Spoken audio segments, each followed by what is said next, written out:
Emma had been so busy with work that she hadn't had time to catch up on her favorite TV shows.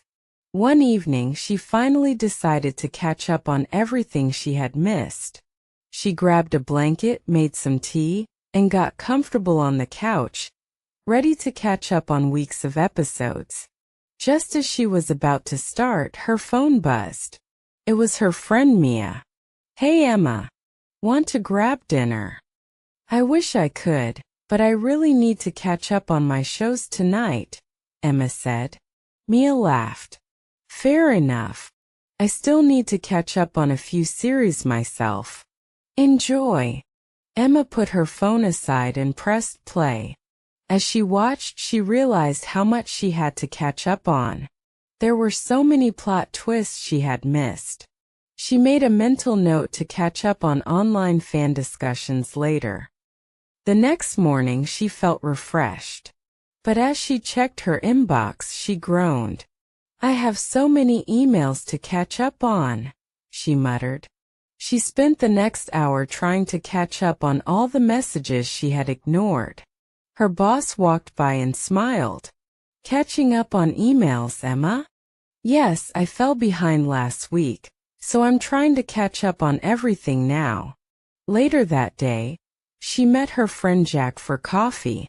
"You look tired," he said. "I stayed up late catching up on my shows and then had to catch up on emails this morning," she admitted. Jack nodded. "I know the feeling. I need to catch up on my reading. I bought 3 books last month and haven't even started." "You should set a weekend aside just to catch up on them," Emma suggested. "Good idea. Speaking of which, I also need to catch up on sleep," Jack said, yawning. They laughed and finished their coffee. As Emma walked home, she remembered she still needed to catch up on grocery shopping.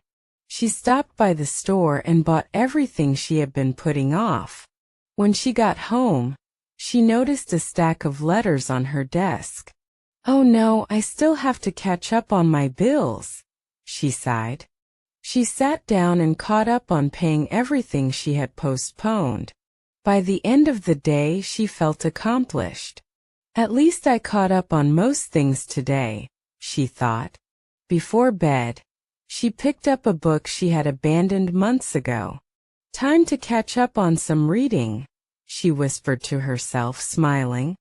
Want to learn English but don't know where to start? Join our English learning community. We explain difficult topics in simple terms. Practice speaking English without fear of mistakes. Support, motivation, and communication with like-minded people. Start speaking English today. Subscribe and learn with us.